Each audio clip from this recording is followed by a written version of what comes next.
Conceive, believe, achieve. This is former UFC middleweight champion of the world, Michael Bisping. Paddy the Baddy here. You're listening to Combat Sports UK. And you're watching Combat Sports UK. Welcome back to the Combat Sports UK podcast. This is your UFC 308 review.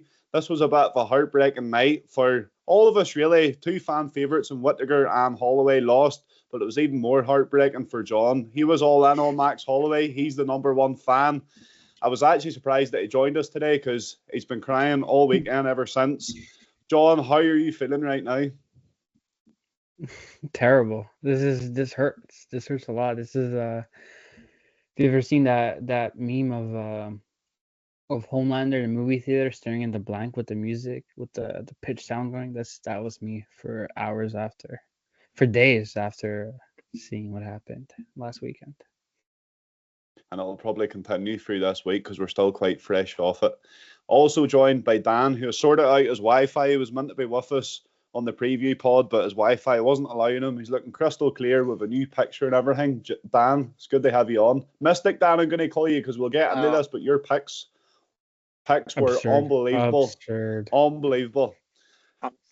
Hey, look, I watched the last pod. I saw Jon was calling them interesting picks. I think they're quite very interesting now. Like you said, round 3 TKO of Topuria. Chimaev rounds was off, but submission. First person to submit Robert Whittaker in the UFC. God, look at that. And the picks were unbelievable. You definitely deserve good credit for that. I was actually giving you credit before. I was saying your picks are usually very good, and you proved me right with this. So fair play to you.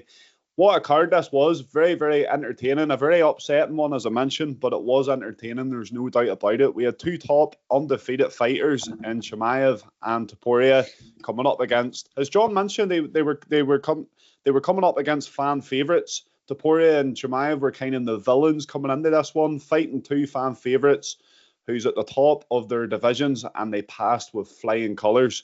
We'll kick us off with the main event, Topuria and Holloway. As I said, Dan picked it 100% right. He went for a Topuria at round 3 KO. Jon went for Holloway, obviously, and I went for a Topuria decision. So Dan was only one that got it right. But the first couple of rounds, I thought it was tight enough. I thought Topuria was landing some really good leg kicks on the lead leg of Max Holloway. I thought as the fight went on, that might have slowed him down. Max done well. Topuria mixed in a bit of grappling. Max was able to deal with it. He got his back to the cage, managed to reverse the clinch. And then round 3, that left hook Topuria lands. It was Alex Pereira-esque. What did you think of this, Dan? Oh, it was absolutely, it was spectacular. Like I said, with Topuria, it's one of those, you just waiting for it to happen. You're just waiting for that shot to land. Even though it is Max Holloway and he's got that unbreakable chin, I think that left hook from Topuria is one of the best in the game. It is up there with Alex Pereira. It is a deadly shot. And I think, like you said, the first 2 rounds were very, very even. And like I said, it was living up to that fight of the year that everyone was expecting, and it was back and forth. I had it 1-1 going into that 3rd round, and I think Topuria really stepped on the gas. And I think I saw, it might have been Eric Nixick talking about it. It's that mini octagon. When they get to that cage, Ilya Topuria, that's his kill zone. That's when he goes in, and he really executed it beautifully against Max Holloway. And I think it's up there now with knockout of the year contender, but I think it's a real statement made by Ilya Topuria. The ending of an era at featherweight, and I think this is now at 27 years of age. He could reign in the UFC for the next 5 years with ease. He has completely closed the door on an era in featherweight. Volkanovski was the champ for so many years, undefeated for so many years. Topuria came and took the featherweight throne off him. Max Holloway was the number 1 contender. The only guy he couldn't beat was Volkanovski. He was beating everyone else in the division for a long, long time. And Topuria went and done that. He's knocked them both out cold, 2 fights back to back within 1 calendar year. The big debate at the minute, we mentioned it before, and I think our answer was that Alex Pereira is still going to be the fighter of the year, but I've changed my mind. I think what Topuria has done in the past calendar year is enough to take over Alex Pereira. Would you agree with that, Jon? He's still my second choice. I saw Pereira. I think just because of the amount of fights he did it in. He did 3 fights. Topuria did it in 2. It took a long break between.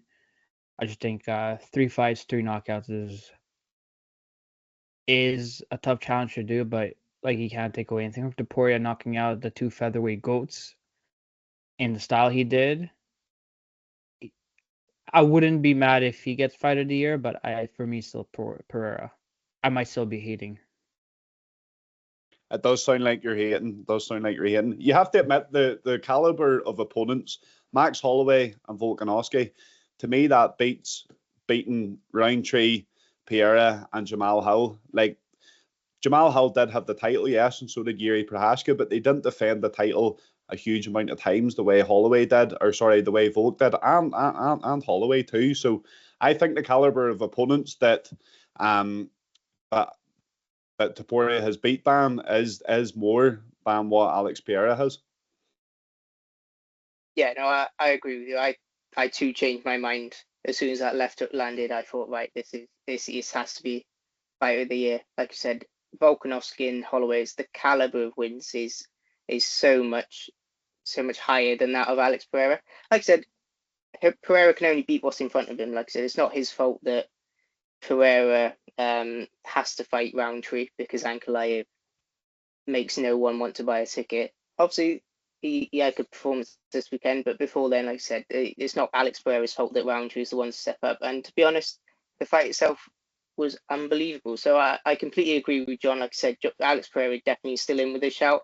Unfortunately, I changed my mind. Those 2 wins and the fashion of those wins, Volkanovski is if that is like, imagine if Islam Makhachev hadn't knocked Volkanovski out before, and Volkanovski's only loss was ever that decision to Makhachev. Can you imagine the stature of this win from Topuria by knocking him out clean? People still think he was still suffering that Makhachev, knockout. So that's why he got that TKO. So I think Topuria definitely is he's locked in now fight of the year because those 2 wins were immaculate. As a huge Max Holloway fan, John, were you kind of surprised at the power Topuria had? We always knew he had this power. We've seen him knock Volk out cold, obviously. We've seen him knock so many guys out cold in the past. But doing it to Max Holloway, a guy that technically has never been dropped before, they not come out cold like that. Were you surprised? I don't think he knocked out cold. He got knocked out cold, but he was lying flat on the canvas. Yeah, but like that was because he slipped. Anyways, no, for real. Not.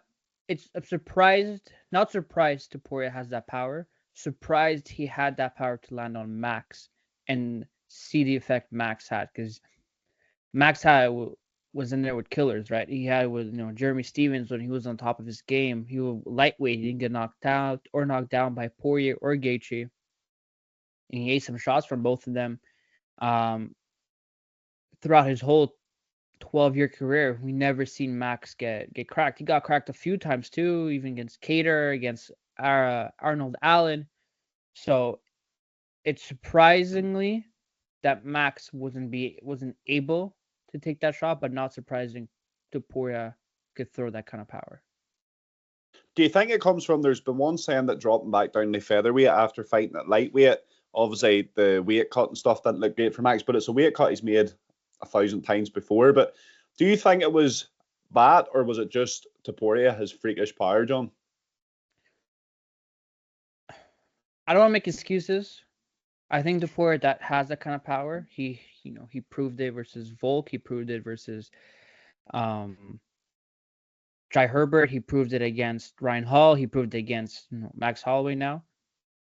There's certainly a debate there. If Max kind of did the weight cut to lightweight properly, like he took time, he bulked up a little bit, and he didn't look like he was as fat, quote unquote, against Poirier when he fought a lightweight than against Gaethje. He looked. They were both a lightweight, but Max looked had a little different physique. Didn't look like he was as fat. Looked like he bulked up in cut weight. Mm-hmm. That could have affected him. It's definitely an argument, but I don't think so. There was a lot of time between then. April. He fought back. Sorry, but 300 was in April, and now he fought in October. it's not like Pereira from 185 to 205. It's a 20-pound weight cut. He's already probably walking around 175 maxes, and then had to cut as much weight to lightweight. Maybe cutting back down to featherweight one more time did take away a bit of his chin, but it's an argument. I wouldn't, as big of a Max Holloway fan, I wouldn't use that as an excuse. Moving back down to featherweight, is this something you think we'll see in the future, Dan? What's next for Max Holloway? Can you see him stepping back up? Obviously, he's going to defend the BMF, but my opinion is I think our days of seeing Max Holloway at featherweight are done.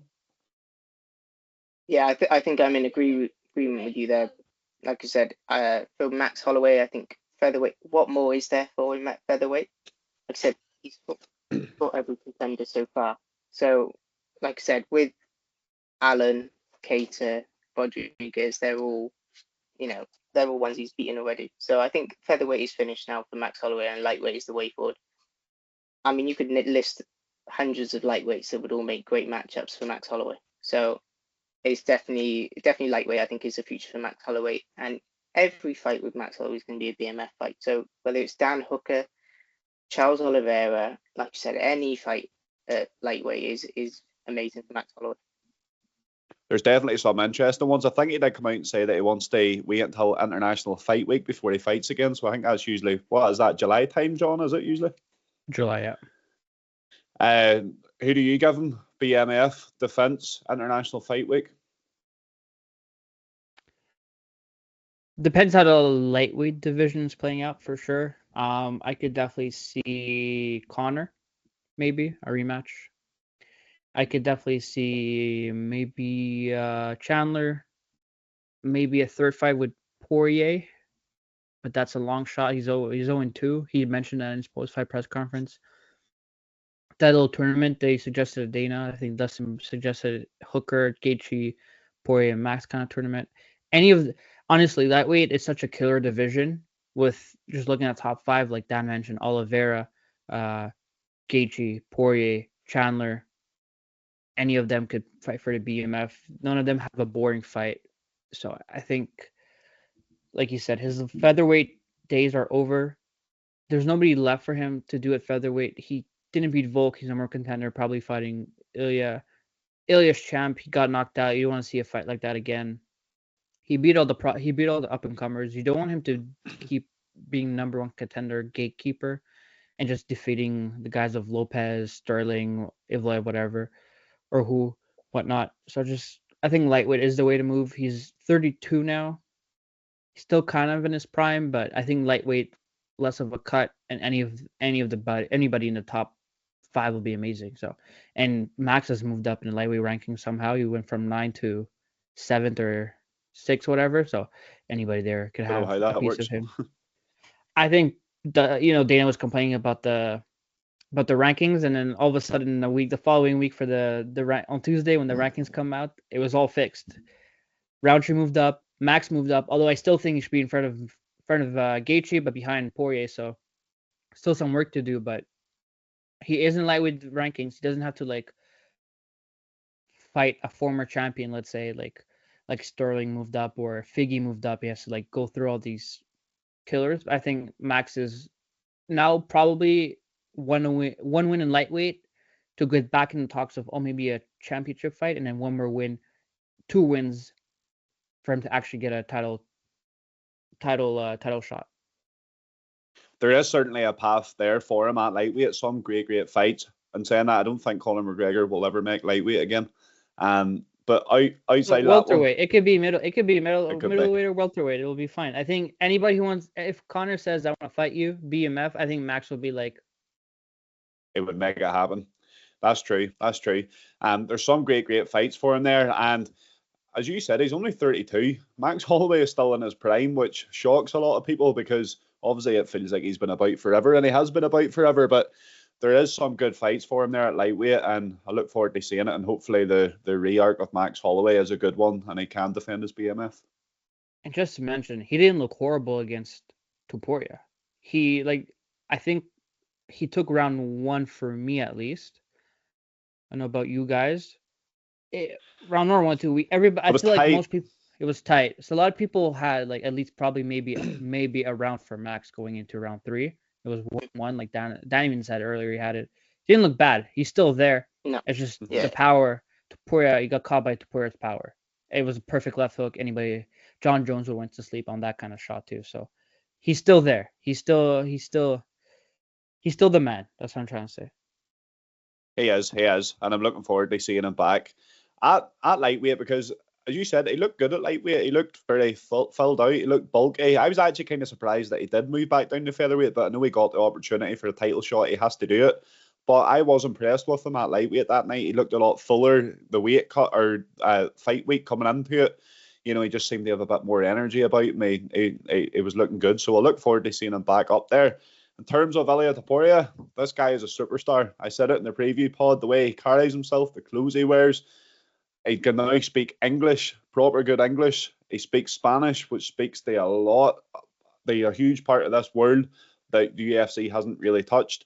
This guy is a superstar. He is a huge superstar. Next up for him, I think it's got to be Volkanovski, and I really hope it is in the Bernabeu in Spain. I don't know if they're going to do it, but if they do, apparently the fans on Saturday night were all on Ilia Topuria's side, which amazed me. I thought Max Holloway a fan favourite, but apparently most of them was shouting for Ilia Topuria. Sergio Ramos was in the crowd. The King of Spain was in the crowd. This guy is a superstar, a complete superstar.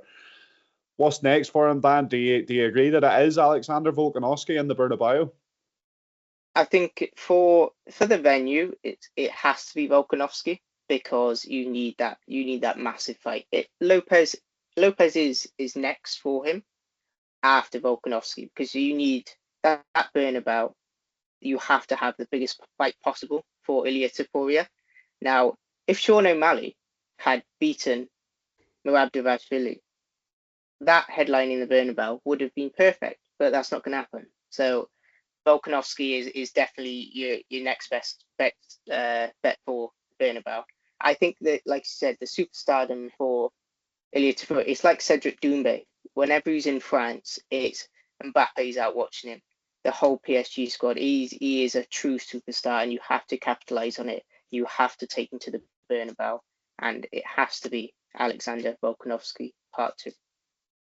I really hope Dana doesn't let this fact that he doesn't like arenas get in, or that he doesn't like stadiums get in the way of this, because he is going to be stopping a monumental night for the fans. The atmosphere will be unbelievable. Yes, you might not have as good a view at the back of a stadium as what you do at the arena, but it's about the atmosphere. Watching fighting live isn't great anyway. You can't even see a lot of the grappling from far back. It's not the best sport to watch live in terms of a spectacle. But in terms of atmosphere and getting them viral moments and the holy shit moments that make the crowd go wow, it is one of the best sports, and that's why I think he has to go to the Bernabeu. What do you think, John? Is that the only route that you can see the UFC going here? I think it depends. I think depends how ready or Lopez or Volk is, and if injuries. If it's Lopez, I feel like I might do some local arena, probably in the States, Vegas, or back in UAE. If it's Volk, then it has to be in Spain. It has to be massive. And I don't know if it's going to be in a stadium like you guys want. I think Dana's about that intimacy of the fights. Even if, let's say, you're in an arena, you're in the 300 rows, you could still see better than probably what in that stadium. And I don't know how much of a soccer stadium goes, probably to row 800, I feel. And would you really have the best experience paying $300 to see Volkanovski and Topuria? The atmosphere would be crazy for sure, but I feel you get the same atmosphere in an arena. I don't know how good the arenas are in Spain. And maybe if there's a kind of a bigger arena, 30,000 footer seater arena, that's where they could go. But they do have to go to Spain with Topuria. I think that's going to be something we haven't experienced. We know how the UK fans are. We saw how the France fans are. I think Spanish is a different animal as well.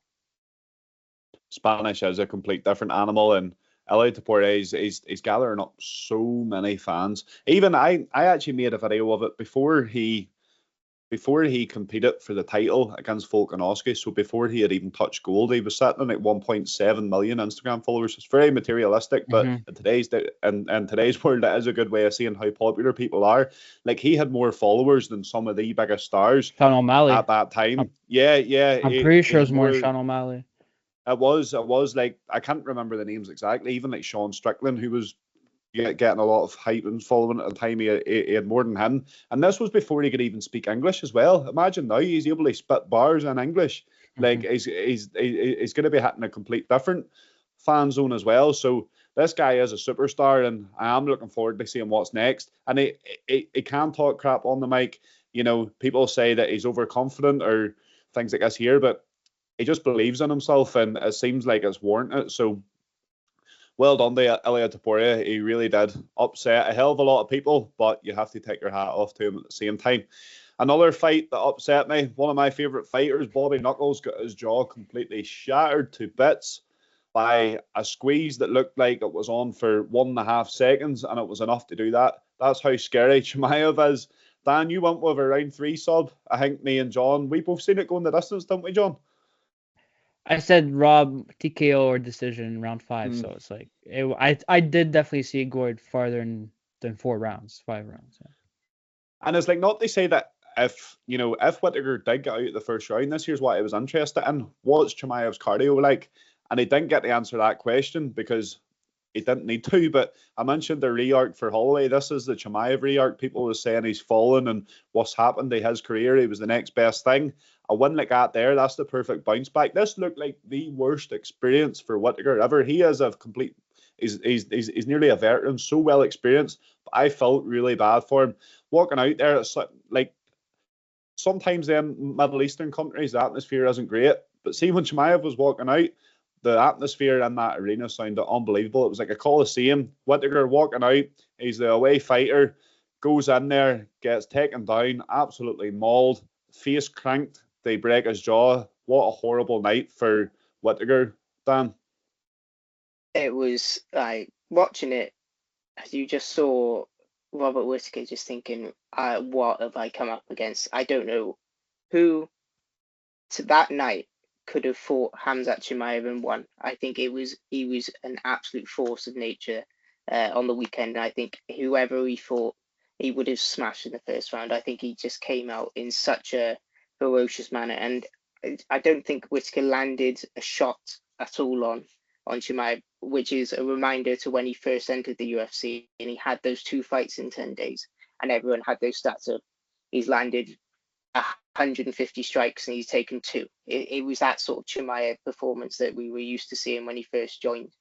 So I think for Whittaker, it was just one of those where it was so demoralizing for him. Like I said, that first shot within about 20 seconds, and he was down, and it was just he couldn't escape Chimaev. And I think that arena really, really, really not intimidated Robert Whittaker, because I think he's a veteran of this game. He's had crowds against him numerous times. But I think I think Chimaev was just a different level that night, and I think the crowd really, really helped him get to that level. And I think for Whittaker, it's that recovery now. Just make sure that jaw's all right, because it looked absolutely fucked. It was in a bad way, and I've seen doctors and experts talking about it, and dentists and things like this, and they were saying that injury is grim. The fact that his jaw had, like, his teeth had actually moved back that were attached to the jawbone. Horrible experience for Whittaker. What did you take away from this fight, John? Were you kind of surprised at just how good Chimaev looked? Yeah, because we didn't expect that, especially how Chimaev looked in his last fight against Usman, and it looked like he was starting to lose round 3. He was definitely losing round 3, and then we thought 1 more round he was done, or 2 more rounds, and that's it. And he went back kind of to the old Chimaev, where he just ragdoll people. And when somebody taps so quickly like that, like when they tap, it means 1 or 2 things: they give up, or something horribly went wrong. And afterwards, when you see the pictures of the teeth in his jaw, like separated in the back, it is horrid. It's a tough sight to see. It's like the first man to ever knock out Topuria, to knock out Holloway happened, and the first man ever submit Whittaker it happened to. And it was just insane. I think Chimaev has to keep on a roll like this. I think he cannot not go another 3 months without fighting anybody, especially with knowing with Duplessis and Strickland allegedly are signed and fighting, and we don't know what's happening January, February, March. It's gonna be one of those 3 first months. He has to fight again. I think he has to fight again and have a no question, no doubt that he should be next for the title. I think he could fight anybody at middleweight. He could fight, as much as I would hate to say that too, he could fight Israel Adesanya. Fight probably another just like up and coming contender, maybe like Imavov. If Imavov's on a good streak, he's also a wrestler. Maybe give him an actual wrestler at middleweight, see what he could do against that. But then if he beats him like he did Whittaker, then you have no question. Like I could see him as a future champ at middleweight. And I think this is the kind of performance that we have seen this from before against the likes of Kevin Holland, as Dan mentioned, when he came into the UFC, but it's doing it consistently.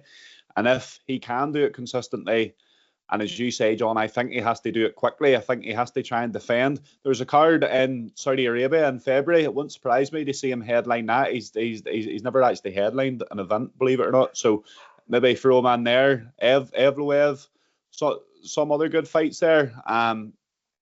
I think we've kind of seen a change in him as well. Like we mentioned it before, John, about how he was so calm in comparison and so respectful in comparison to used to. He turned up to the media day looking like Steve Jobs, looking like a tech CEO. It wasn't the Chimaev that we're used to seeing. But DDP and Strickland, if we assume that fight's been made, which I do agree with, Strickland deserves another shot. I think that first fight was very close. I think he deserves to try and right the wrong from that fight. What do you do with Chimaev then, Dan? I think if you're Dana White, you're kicking yourself for making or agreeing Duplessis versus Strickland before this weekend, because Chimaev now is cementing himself as the clear number one contender. I think. Do you not think he needs one more fight? Do you think he's ready now? I think he's. Who else do you put him in with? Like I said, I think Adesanya's taken some time out. Like I said, that is the level. Imavov, I think I saw somewhere when Imavov won his last fight, he said he wouldn't fight Chimaev. I think I saw that somewhere, but that might just be. That's because he's afraid. No, I think most people would be. I think you would be afraid if you had to fight Chimaev. I'll be afraid to fight Topuria, and this guy's 5 inches smaller than me. Well, yeah. So I think, for Chimaev, I think it's a case of there's not many contenders. Do you chuck him in with Jared Cannonier? Does Cannonier, at 40 years of age, think I want to fly out to Saudi Arabia to get my jaw broken in the first round? I don't think he does. But no. I completely agree with John that Chimaev has to be active now. He can't be going a year without another fight, 6 months without another fight. So just find him someone at 185 that will fight him. Maybe Bilal if he loses and moves up. That would be fun. You don't give him somebody who's like outside the top 5, kind of like on a losing streak. You want to give him somebody who's hot.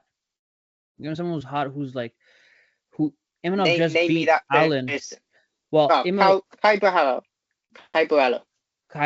Either way, although I'm a big fan of Kyle, I want to see Kyle fight, but you gotta give him somebody else. That is a future title fight to me. That sounds like a future title shot. Exactly. You get Vittori hasn't fought in a minute. We have to see Vittori fight too, but you just gotta give him somebody. Is he losing? Is he on a losing streak? Vittori now? Or is it just the one fight? Who did he lose? Was it? You see, he was gone for so long. Did he beat? Was his last fight forgotten Costa? About it. Was his last fight Costa? No, he fought. But the last memory of him is getting. He got beat by Jared Cannonier. He got beat by Jared Cannonier. Yeah. 2023. Oh yeah, but Cannonier went on the. He went in another level that day. He was on a matrix or something.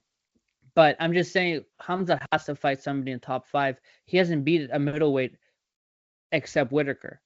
Everybody else was welterweights, let's be honest. However, it is a really good middleweight. It's a former champion and a fan favorite. You just gotta keep him active. I think right now you could debate Sean Strickland, him, who could have for a title shot. He beats one more guy, somebody in the top 5, Israel Adesanya, Imavov, Kyle Bahario.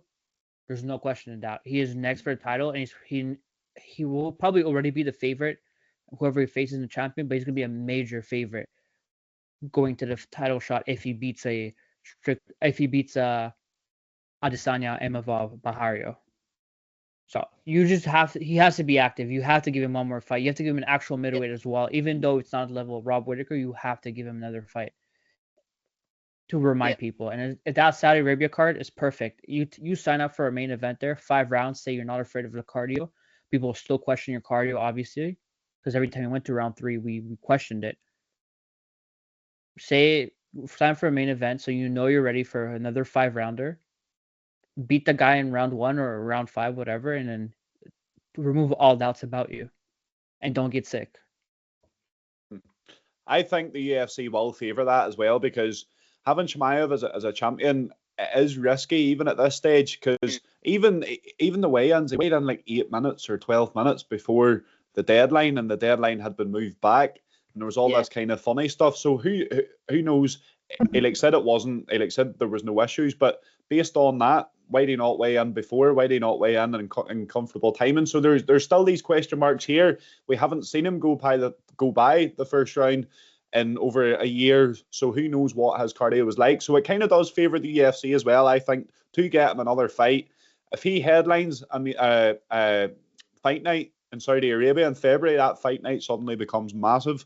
It sells out itself. It's a big one for the Saudi. So I think the UFC will be happy enough here with Chimaev having one more fight. So moving on to probably one of the most boring fights on the main card, in my opinion, and we were expecting it. Ankalaev against Rakic. I thought Ankalaev was going to come out with more of a chip on his shoulder that I deserve the title shot, and he didn't really. It was typical Ankalaev. Wasn't the most exciting. Fair play to him. He did stand and trade with Rakic. He said he was going to do that. He said he didn't want to rely on his wrestling, and he did do that. But his striking, he showed it off, but it wasn't brilliant in my opinion. He was throwing some nice strikes, but he didn't really land like 2 and 3 punch combos. Based on meritocracy, Ankalaev probably does deserve the title shot based on sport. I'm waiting on John jumping in here and disagreeing, but based on sport and meritocracy, I do think he deserves the title shot. Based on entertainment, and it is an entertainment business at the end of the day, I don't think so. Did your mind change at all, John, with Ankalaev getting that one? Do you still think he doesn't deserve a title shot? No. I was saying he doesn't deserve it because he just fought for a title, beat Johnny Walker, and everybody knocks out Walker. So, but I think so. Yeah, I think he dominated for 3 rounds. You could have argued Rakic won 1 round. Certainly Rakic could, because the way he fought round 3 looked like he was winning the fight. However, I do want to see more finishing ability from Ankalaev. It feels like Ankalaev is content with going to a decision. And Brandon and I had a whole argument or a whole discussion about decisions in the last podcast. You gotta get a finishing ability or show that you're a superior wrestler. You are a wrestler. Go show you have superior wrestler. Treat the man like a little boy and wrestle him. Show what you can do as a wrestler. I guess some people don't want to show their full ability or whatnot until a title shot and defend it, but it just round 3, instead of being content with laid up against the cage against a Rakic, whose wrestler is not superior to yours, to Ankalaev. We all know that. Don't get pulled up like that. So, but yes, Ankalaev should get a title shot next. He beat Walker after he beat Walker. He knocked him out. He beat Rakic, who's in the top 5, who now is in a 3-fight losing streak. But he was in the top 5 nevertheless. You beat him. I think you deserve it. You do deserve a title shot. Will it be the most exciting title challenger for Pereira? Would Pereira be excited enough to go back in the cage at 205 to fight Ankalaev when you have a monster in Tom Aspinall, John Jones fight just a weight class above? Will that excite him? I don't think so. But he will probably be next for a title, whether it's Pereira in the picture or not. I think so, and even if it's maybe for an interim at light heavyweight, I'm sure if Potan wanted to go up to heavyweight and try up there, I'm sure they would maybe create an interim for light heavyweight.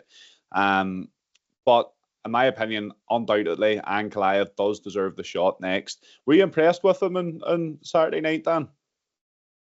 I was more impressed than any other performance he's had given to us recently. So I think that's one positive you can take out of what was, like you said, the least entertaining fight on the main card.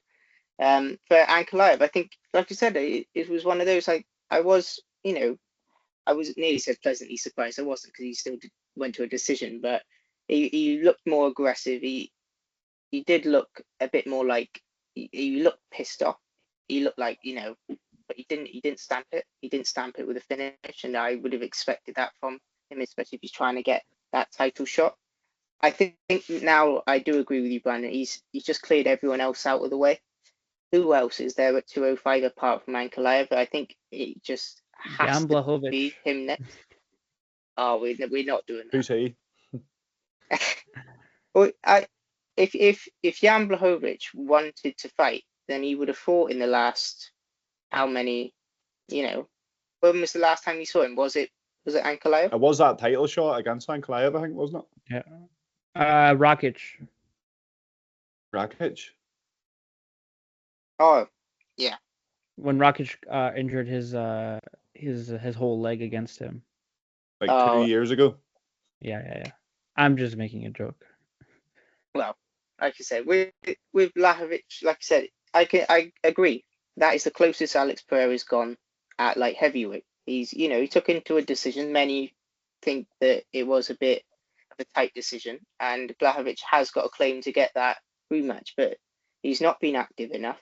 Ankalaev, although his wins have been on a bit of a sour note, I think Ankalaev definitely has earned his shot, and I think there's no one else left. Now, for Alex Pereira, of course, the excitement is heavyweight. Of course it is. That's the biggest fight in sport. Alex Pereira, Tom Aspinall, Alex Pereira, Jon and Dan is the fight that everyone wants to see. Whether it happens, I don't envision it until the end of 2025, if any time at all. Alex Pereira, when he beat Roundtree, he was asked about it, and he did say, I've still got work at 205. So I think for Alex Pereira, he wants to clear this division out. The last name he has to beat is Magomed Ankalaev, and I think he will do that next year at the start of the summer. The fact that Ankalaev is a very wrestling-based fighter, although we didn't see it on Saturday, but I think that is one of the reasons why people are thinking he needs to have a fight with Pereira, because he will offer something that against Pereira that we haven't really seen, that kind of Dagestani-style wrestling that Ankalaev does bring, and I think it would be a good test for Pereira. But as we've all mentioned, in terms of entertaining contenders, he's not really the one. He just hasn't got that viciousness, that KO power. And I was thinking coming into this, right, he's got a point to prove. He's going to come in here and you'll see him angry and he'll be really vicious with the ground and pound after taking him down. But it wasn't that at all. It did seem like he was comfortable with riding out a very comfortable decision. There was no moments in that fight where he was really threatened. So, and it was against a real good fighter in Rakic. Rakic has done, I know he's been beating his last few, but he's done some good things in the light heavyweight division. So you can't take that one away from him. Moving on then to a bit of English talent, Lerone Murphy. This fight was exactly as I wanted it and exactly as I picked. This was like the only pick I got right, so I have to throw it in there. I went for a Murphy decision. I thought Dan Ige was going to take him through the fire, and he did. That round one, I was worried for Lerone Murphy. I'm not going to lie. I thought Dan Ige nearly had him out of there. Round two, the corner work in this fight, I'm not sure if you've heard it or not, but Lerone Murphy's corner was very, very good. They got him pumped up and he says, this is Manchester, that's not what we do. And they went out. Round two, Lerone Murphy looked like a different fighter after being nearly finished in the round before. So fair play to Lerone Murphy. A lot of this came down to the last 40 seconds too. I think he might have actually done enough to win this in the last 40 seconds, because it was one each going into round three. They cancelled each other out on the ground for most of round three, and then there was 40 seconds, a minute left. They get back on the feet, and you just know that Murphy's seen, right, I need to go for him now, and that's exactly what he done, and he done enough to get the win. A well-deserved win in the judges' scorecards. What did you think of his performance on Saturday night, Dan? Yeah, I think for, like you, I picked a Murphy decision, and I think Dan Ige was going to give him that test that you did mention, that put him through that fire, and he did in that first round. And for Lerone Murphy, that's what you need before you start that title run. You need someone to really test that chin. You need someone to test that resolve, and he showed it in abundance on the weekend. So I think it's definitely a statement performance from Lerone Murphy. The fact he was able to get through that adversity and come back and win. Like I said, it was 1-1 into the third, and it was very much down to almost that last minute or so. I think Lerone Murphy took that fight away from Danny Ige with that final minute of the fight, and I think he really stepped up and put out a great performance, and I think it was a well-earned victory for him. Definitely the correct decision. 29-28 is what I add as well. He had a clean sweep over Edson Barboza over 5 rounds, John, beating someone like Danny Gay. What's next for him? Can you see him starting to ride out a bit of a title run here? He called out Josh Emmett, which I like that call out. I love that call out. I think it's a perfect call out. After a fight like that, you wanted to see someone who's like, oh, you got your chin tested against Dan Ige, but then you calling out Josh Emmett, who his last fight he put somebody in the shadow realm. Love that call out. Josh Emmett has been the vet of the featherweight division for a long time. I believe he's still in top 5, and he's coming off a huge knockout, and we haven't seen him since December of last year. It's gonna be a whole year he hasn't fought, and I don't know why. I didn't hear any injuries or anything like that from him. And I mean, who knows? Josh Emmett fought for the interim belt against Yair Rodriguez, and then he fought Topuria, and that was at that time Topuria's toughest matchup in a way because it took him the decision. I would love to see that matchup, Murphy versus Emmett. I think they're both on a good note right now, coming off their last fight. Murphy looked incredible. I think this was fight of the night. Was it fight of the night? It was my prediction fight of the night. And I don't think I got it in the end, but it was a really good fight. I guess Mudbeg got it with his. Yeah. But it was a close second. It was definitely if it was not that, it was them.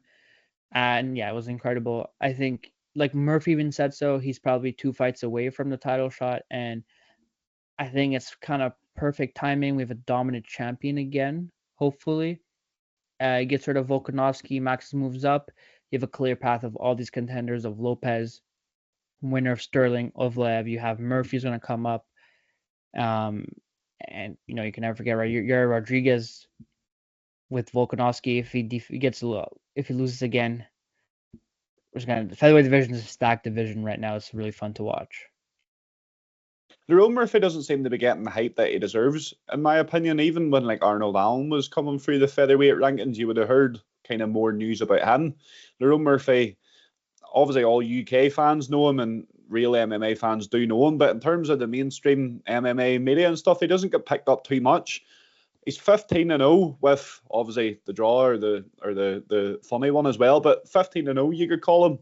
Why is he not getting the kind of respect or the appreciation that he deserves? Because going 15-0, running through guys like Edson Barboza and Dan Ige, and he's had some really tough fights in the featherweight division. Why do you think the mainstream isn't really picking up on him yet, Dan? But I think for Lerone, it's been, like I said, when he came onto the scene, every UK fan knew him. Like I said, this was the next guy behind Arnold Allen in the featherweight division, alongside the likes of Nathaniel Wood. Now, it was sometime around, like I said, that Nathaniel Wood fight that got made and then cancelled, and it was falling off with that. He then went and had the car accident when he was on his bike. Since then, I think it's just been a bit of a stop-start career for Lerone Murphy. He had that amazing knockout of Makwan Amerikani, and that's your viral moment that they can go off. But then from there, it's been stop-start with injuries and cancelled fights. So I think that's why it's just basically been a sort of a staggered start for Lerone. Now, this is an excellent win after an excellent win against Barboza. So activity now. Get active. Like I said, if you can get finishes, excellent. But no one's going to sniff at you not finishing Edson Barboza, a complete veteran in the game. And you did dominate him for 5 rounds. Danny Ige is a tough fight for everyone. So if you're not going to finish him, what? And again, Josh Emmett, Elias Topuria didn't finish Josh Emmett. So if Lerone Murphy's taking him to a decision, who's going to sniff at that? So I think for Lerone Murphy, it's not necessarily he's not in exciting fights. Like I said, every fight Lerone Murphy's in is a great fight.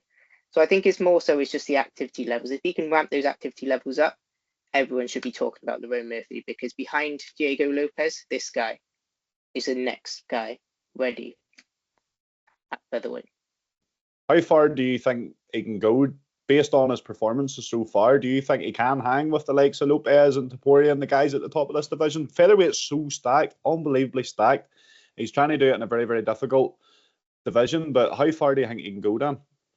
Like I said, look, he's 15 now. Why would, I'm English. Why would I say he can't go for the title? I'm biased. I am going to be biased. I don't want to see him fight Arnold Allen, like Mr. Adam Catchell is saying on TNT Sports. Let's keep them apart because they're English. We don't want them fighting together, but let's have them fight for the title. That's the main thing. A very good fight. It's a great fight. It's an excellent fight. And look, if they make it, I'll tune in, because it'll be absolutely fight of the year, 100% guaranteed. It'll be an excellent fight. But for Lerone Murphy, I think Josh Emmett, I agree with you. Josh Emmett is a perfect call out. Take Josh Emmett out, and then look, you're looking at, like I said, featherweight is so stacked. You've got Evloev, Sterling. Now, I think the benefit of that is whoever wins that, it's going to be a decision, and there's not going to be anyone who's really clamoring to see them go in for a title. So I think Lerone Murphy can leapfrog those with an exciting performance, which he gives in every fight. So I think he can bypass them. He's then looking at Diego Lopez. Now, Diego Lopez, I think, could probably be looking at a title shot towards the autumn, this time next year, because I think Topuria will fight Volkanovski first. Now, so Lerone Murphy, you want to get Josh Emmett done sort of the first quarter of next year, and then in the summer, massive fight, Yair Rodriguez. Brian Ortega is on his way out of the sport. Let's, put him in that retirement home early. Yes, let's do something. So for Lerone Murphy, I agree with you, 2 wins away, and then title shot 2026. Fingers crossed they can do it. And based on their performances and their record so far, no one's found a way to beat them. So long may that continue. Moving on, KO of the night, Magomed Sharabullah. I wasn't too high on him coming into this. I was saying about how I think he was overrated, and he did go out there and prove me wrong. But this is exactly the kind of moment that he needed. He needed this viral KO, because it's okay showing off, as I called it, sexy strike, and it's okay showing it and taking it to a decision, but without them highlight reel moments, it's hard to become a star. What a KO that was. John, what was your initial reaction watching that one? Wow. I don't think I've ever seen that. A double spinning back fist KO. That's probably the first one ever. Especially, for sure in UFC history, but he kind of started like you're talking with the sexy striking. He was content on doing that too. It's fun and all until you probably get caught, or you just do it too much and you get tired out and opponents kind of catch reading it. But he did something we've never seen. We talked about it on the preview, and he delivered. He showed us something new. He showed us that he does have kind of a knockout power. He did something unconventional, highly unconventional. We knew he loves doing a spinning back fist, but a double spinning back fist, I would have never put my money on that for a knockout like that. And I guess the hype is real because he is still undefeated. He has 2 finishes now in the UFC in 3 fights. And there is, like you said, a Saudi Arabia card in February. Could he be a good co-main? I want to see someone more legit now. He fought I want to hear it. Michel Pereira. That'll be a fun fight. I agree with that. Yeah. No wrestling. I fuck with that. Yeah. No wrestling. No wrestling. Does he need a bit of wrestling? But does he need a bit of wrestling? I wrote down a name, and it's just outside the rankings because he hasn't actually been fighting close to the rankings. Armin Petrosyan, he's a former 2-time world Muay Thai champion, very, very good fighter, but he's not even close to the middleweight rankings. So I don't know. Pereira is obviously just inside the rankings. I think it's maybe a bit of an overstretch. Maybe. I was thinking RoboCop just sitting outside the rankings. We'll mix it up with him. Good veteran. If he can get a win off RoboCop, he goes into the rankings and he can start building a really good run. What do you think, John? Do you think maybe going into the rankings is overreaching for him at the minute? Do you think he should get a bit more experience, a bit closer to the rankings, or should he just go for someone like Pereira? Yeah, Pereira, RoboCop, Kevin Holland. I think they're all I feel like anybody you give him a stand-up fighter would do well. I think RoboCop's another guy I would consider more of a durable person because he never was in the rankings, but he always fights people just about to go into the rankings. But RoboCop had an incredible performance in the UK pay-per-view. Christian Leroy Duncan, very good one. And I had high hopes for Leroy Duncan. I thought Leroy Duncan was gonna Me too. be a killer soon. And he only had one loss in his career. But we'll see. I think anybody just outside the rankings, just so like we talked about Hamza Chimaev to be undeniable for the title, just so he beats one more and he's undeniable to be in the rankings. I think Michel Pereira just coming off a loss he just did might be well for a guy like Shair Magomedov. Were you impressed with him on Saturday, Dan? The first round, I'm not going to lie, I thought it was more of the same. He actually looked a little bit less aggressive. Usually he goes in and he's throwing at a higher volume than what he was, but he was kind of picking his shots and countering a wee bit more in the first round. It was a slightly different version of him, but I just thought, right, we're probably not going to see a KO. It's probably going to ride out. He's going to win either 2-1 or 3-0 on the judges' scorecards. Were you impressed with him, Dan? Yeah, definitely, because that was my expectation going in. I thought, like I said, I've been, partially impressed with him. Like I said, the guy coming in, this is the last pirate. He's got one eye. He's got this massive ginger beard. He's this phenom that everyone talks about, and he is his striking, like you said, his sexy striking. You want those finishes, and he went out there and smashed it. Like you said, I thought it'd be a decision. I thought it'd be, like you said, 2-1, 3-0. He would go through. Petrosian's a great fight for him. I think it's a good striking matchup. He doesn't throw in that wrestling threat. And for him to get that statement finish, and it is a statement finish, like I said, it's a reverse double spinning back fist. Like you said, this is stuff we don't see before. It's as if like Zabit's been reincarnated as 185 pounds in ginger. It's absolutely unbelievable. Yeah, no. So I think, like I said, for Shair, it's such a statement performance, and he did so well getting that finish.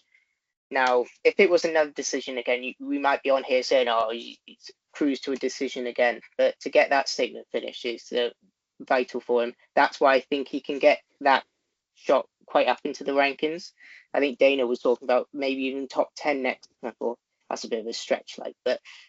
Just inside the rankings, I think because he got that statement finish, Michel Pereira to me is just, is perfect. And Dana White still hasn't called me for a matchmaker job. So that's a really good matchup. Did you see the video? Job. Yeah, screw the matchmaking job. You need to work for the books. The picks. I think it was some money, Dan. Did you see the video of him doing the public workout a few days before, doing the spinning back fist? Unbelievable. Yeah. Unbelievable. He did call out Israel Adesanya. Slight bit of an overstretch, John. Slight. I think Hamza's more of a closer shot to Israel than Shara, but I do like that. I mean, he was better in his last call of Nick or Nate Diaz. I think that was a bit ridiculous. Oh, that's true. I think if he actually fought them, he might go to the decision with them. So I would rather not. But yeah, I think he has to be good on the mic too now. He has to call somebody out to his level. I like the Murphy call out was really beautiful because you call Emmett, you call someone who's kind of scary knockout power. Makes sense. You have to call out somebody who makes sense and like talk a little crap to them. Like the Kevin Holland, he called out Kevin Holland after his last fight on when he was filming his movie, whatever, and he was filmed on the phone and released it online. I think the mic, you get the more attention, more views, not everybody's following you on your social media. So I think that's when you have to do your call out. But yeah, he has to fight somebody more legit. Somebody we could really judge him off where he's at in his mixed martial arts career. I'm definitely looking forward to seeing him more now because he did get that knockout. As Dan says, if he just ruled out another decision win, I'm maybe not the most excited to see him again. But knowing that he has that KO power, I'm looking forward to seeing him back in there, whoever it's against. The prelims were pretty exciting. I missed most of them, so I've had to go back, rewatch some of the fights. Always, I was saying this to Dan. I always complain about it not being on at good time in the UK, and then it was on at good time, and I wasn't able to watch most of them live. So, Rebeski against Oralby, what a fight that was! One of the fight of the year contenders. How Oralby survived that, I do not know, Dan. Oh, it was unbelievable. Like you said, his face, it reminded me of Ioana against Zhang Weili. It was massive. So respect to Oralby for getting through it, but how they didn't call that, I don't know. But hey, look, it led to one of the fights of the year, so I'm sort of glad they let it go, even though it was to Oralby's punishment on his face. It was a fight that was after round one as well. Like his eye was like that after 5 minutes, and they had to go another 10 minutes of taking damage on top of that eye. It was a pretty brutal scene. Was there any other moments that jumped out at you on the prelims, John? Maybe Jeff Neal getting that funny win over RDA. For that Basharat stays undefeated. Chris Barnett, we were talking about him, injures himself before the fight supposedly, and ends up losing because of the injury. What all jumped out at you? A few things, but yeah, do you see have to start banning people from jumping when Bruce starts announcing their name? Because that was odd, and like he injured it, like Ortega did it, and it was funny. He rolled his ankle and he came back to fight, but Barnett looked hurt. He looked hurt. Like he's out for another 6 months. But can I get on Kennedy? His first fight at heavyweight beats a heavyweight guy. Let's see how he does with more legit contender. Because Kennedy looked good at light heavyweight up until he fought St. Prue, and that was a quite odd one. Maybe it was really a day off. He slept badly. I want to talk about the robbery you have for Carlos Leal. I don't know if you guys heard or saw. I haven't even watched it back yet. Okay, well, next podcast, a little homework for you, Brandon. I want you to watch that fight. Don't look at the decision. Just come back to me and say who won. How would you score it? I do know who won. I have seen things online. I just haven't had a chance to go and rewatch it. Dan seen it. Dan seen it. We were talking about it before. Dan, so you've seen it.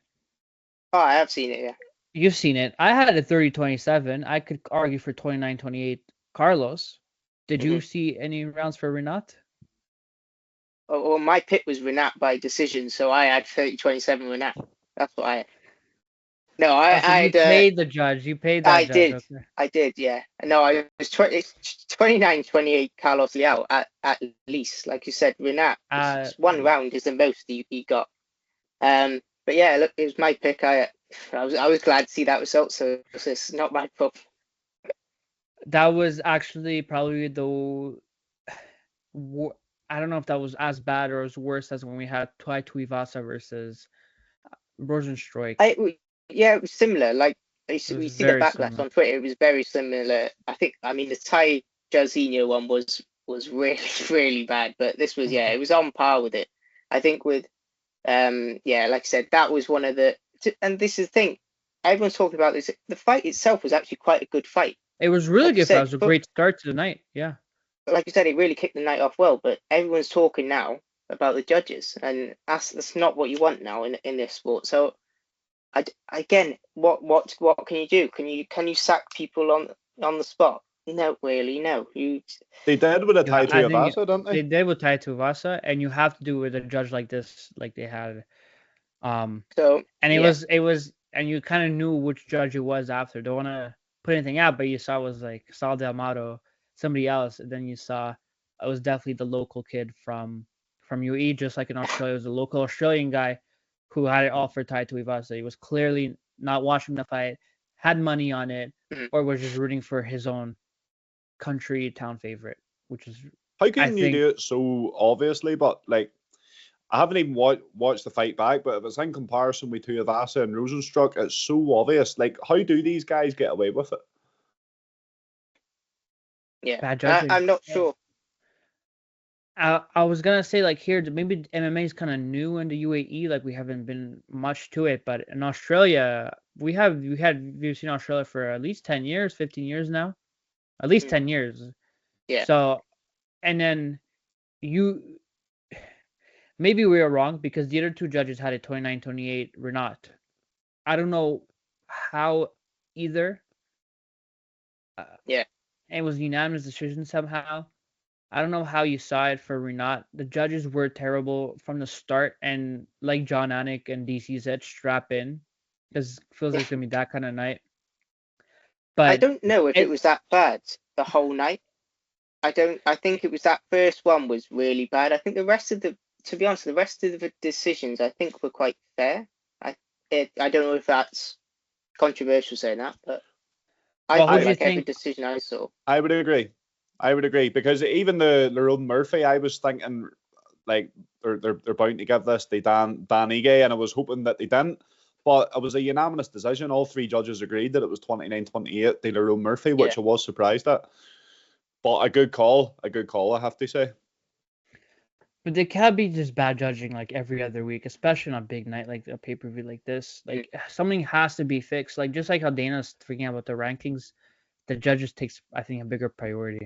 And something out of your hands. I know it's a commission, a third party outside is taking control of this, but we can't go on and every fight night pay-per-view talk about the judges. Thankfully, it was just the first night. Might have been a talking to afterwards. Be like, hey, like, no phones at the desk.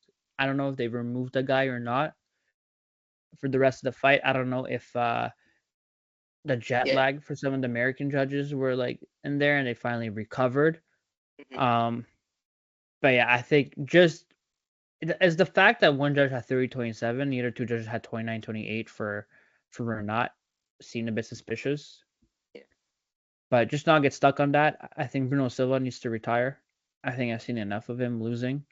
He had a genuine okay fight versus Pereira, and since then went down. And I think Jeff Neal really need that win after coming off, I believe, back-to-back losses. Is that the end of RDA's career? I think it should be, unless you give him Conor McGregor, how he's been wanting that fight. It looked like an old age injury, kind of, right? It just looked like Neal, Yeah. who's 34, younger, with more power, got the leg kick in and just took it out. I mean, RDA is what, 40, or is he 40? He's exactly 40. He just turned 40 2 days before the fight, so yeah, I think it's time to know when to retire, or you give him Tony Ferguson as a Oh, we're loser not talking about retires. Tony Ferguson still. Please, no. Loser retires, winner retires. Give him the Nick They're- Diaz Luke They're already winner. doing that with Cowboy. Oh yeah. Oh, with Cowboy, I don't think we'll see Cowboy. I think Dana's gonna be adamant on not him coming back. But yeah, we definitely. It's tough to see if you've been watching UFC for a while. RDA was a good champion. He was always that fight. He would fight you anytime, anywhere. He would fight you with injuries. Maybe had already an injury coming into this fight. It's. I mean, yeah, it's just good for Neal for getting that win. They definitely fought him. He fought killers. He fought Shafkat, and then he fought Ian Gary. Ian Gary fight wasn't too impressive, but he needed to take a step back from the rankings and look back into it after. I think it was a good break for him. Kind of get a win, get a finish, and climb back into the rankings. It was for sure. Another one that we haven't mentioned, Dan, Ibu Aslan. He took Pereira's 0. I didn't expect him to win this fight. It was bumped up to the end of the prelims for a reason. He now has 9 first round finishes and I think it's 14 or 15 fights. How impressed were you by him?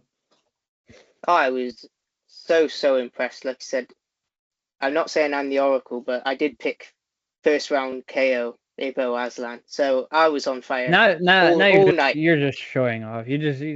I was on fire all night. I need to see your bet How does slips, he do it? honestly. No, it's How not does he bet do it? slips. Don't worry. It's just verdict. I'll send you my verdict picks after this, so don't worry about that. But yeah, no, Aslan, it was just vicious. I think I saw stat it was 58 seconds, but he threw like 30 punches in about 20 seconds. It was almost sanctioned murder. It was absolutely brutal. I think he was punching him so much he couldn't actually collapse and get knocked out. He was knocking him out, waking him up, knocking him out, waking him up. I think it was Goddard. He stepped in. I think it was the right call. Like I said, you don't want to see him just getting hammered any longer. I think it was really, and it was a perfect position on the card. right before that main card. That probably drives your pay-per-view value up a little bit.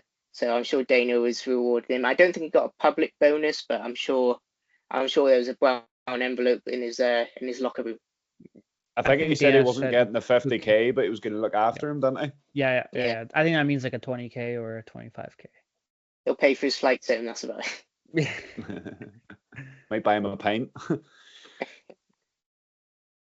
No, it was a very, very impressive performance by him. A great performance, and I think coming off the Contender Series, I think he's got a really good career in the UFC ahead of him. That brings us to an end. What a card this was. I kind of want to say enjoyable. It was enjoyable, but our favourites lost. I think everyone loves Bobby Knuckles. Everyone loves Max Holloway. These were big, big tests for them, and they both failed in spectacular fashion, I'm afraid. And it was a hard one to watch, but this is the sport, and this is why we love it. And that's why it's so unpredictable, because you see the fan favourites going up against killers like Topuria and Chimaev. This doesn't really happen in boxing too much, where you see fan favourites that get going up in fights where they're potentially going to get knocked out or get their jaw shattered in the bits. So this is why we love the sport of MMA. Thank you very much, Dan and John, for coming on. It's been much appreciated and good to talk to you as always. Hey, Dad, next week is UFC Edmonton. I'm going there live. Send me your picks. I need. I'll get them across to you. Don't worry about that. I need some money. I need to see, like, my goodness, what a Brandon Moreno decision. I'll let everyone know that now. I'd love to hear that. Rose, good Perfect. fight. Oh yeah, that's a good fight, that is. Derek Lewis on the card against a striker. Derek Lewis. Give us your picks now, Dan. Jack Shore's down there, isn't he? On this. Jack Shore. Jack Shore is fighting. Yeah, he's back. Do you guys remember having Jack Shore's last fight? The shin that was funny, wasn't it? Yeah. So let's see. Hopefully see some bones coming out that fight. But yeah, send me your picks. I want to see my bets win live. All right, no worries. I'll get them. What's your seats like, John? Are you at the very back? Are you mid row? What way are you? I'm on the floor. I'm on the floor. John spending the big bucks on tickets. Class. He's hoping to get Derek Lewis's cup when he throws it out the ring. That's what he wants. Oh, it's gonna pay for my whole trip. But I will say, I did go to UFC 297 in Canada, in Toronto, and I'm in Toronto, so my ticket, and I was in the row 100, 103, like 6 rows from the floor, and rows of hundreds. I will say my flight, my hotel, my ticket for UFC Edmonton is $100 cheaper than my ticket to 297. That's not bad. Is that because it's a fight night? At all. I do think partially because it's a fight night. Maybe the Edmonton's in different province, Alberta. They're a bit more lenient, cheaper. I don't know how to explain it. There's definitely different tax bracket there. It's like the Texas of Canada, if I can make sense of it. So it feels like it's just cheaper, but I do think it's a fight because the fight night's a little bit money. But if I'm looking at both cards, a lot of people who are on that card is on the same card. And I do feel like we have probably bigger names on there. If I compare to co-main, it was Pennington and Mario Bueno Silva. Silva, wasn't for the belt. Yeah, for the belt. But here the co-main is Rose and Aaron Blanchfield. I think I'm more excited for Blanchfield and Rose than I'm for Pennington and Bueno Silva. The main event, obviously, but I'm still seeing a former champion.